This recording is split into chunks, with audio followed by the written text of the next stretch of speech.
Hello అండి, good morning. అయితే నేను నిన్న అత్తల గురించి ఒక వీడియో పెట్టినా కదా, అది నేను ప్రాక్టికల్ గా చూసిందే పెట్టినా. అయితే చాలా మంది కోడళ్ళు, చాలా మంది కామెంట్స్, అమ్మ మా ఇంట్లో కూడా ఇట్లనే ఉంది, మా అత్తమ్మ ఇట్లనే ఉంది అనేసి. నిజానికి ఈ రోజుల్లో కోడళ్లే మంచిగా ఉన్నారు అనుకుంటా. ఎందుకంటే నేను చూసిన దానిలో కొందరు అత్తలు మరీ సైకోలు ఉన్నారు. నేను వాళ్ళకి కౌన్సిలింగ్ కూడా ఇచ్చిన, అది కరెక్ట్ కాదని. ఇప్పుడు మనకు బిడ్డలు ఉంటారు, ఇప్పుడు మన ఇంటికి వచ్చే బిడ్డ అయినా కూడా ఆమె కూడా ఒక అమ్మ బిడ్డనే కదా.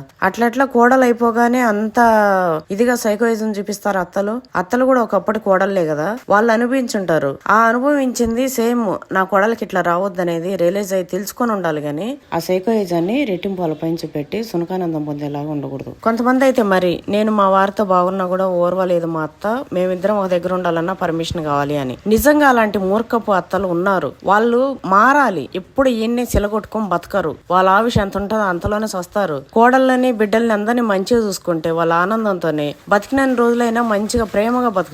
వాళ్ళు కూడా ప్రేమగా చూసుకుంటారు. మళ్ళా నన్ను చూడలేదు అంటే ఎట్లా చూస్తారు? వాళ్ళు చేసే సైకోయిజాలన్నీ చేసుకుంటూ. నేను ఇవే కాదు, నేను చాలా చూసిన. పాపం నిన్న అది చూస్తుంటే అయితే నాకు ఎంతో బాధ అనిపించింది.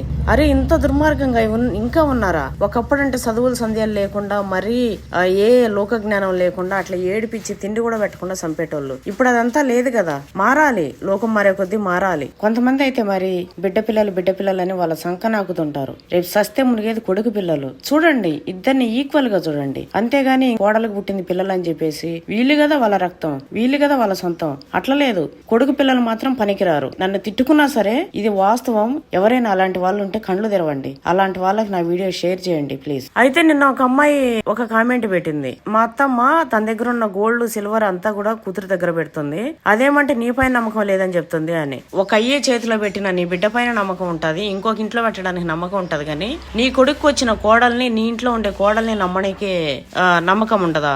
ఎంత నాన్సెన్స్ గా ఉన్నారు అసలు అత్తలు. మీరు మారండి. నేను నిజంగా నాకు అనిపిస్తుంది వీళ్ళని చూస్తుంటే నేను ఒక ఆదర్శ అత్తన అవుతానేమో.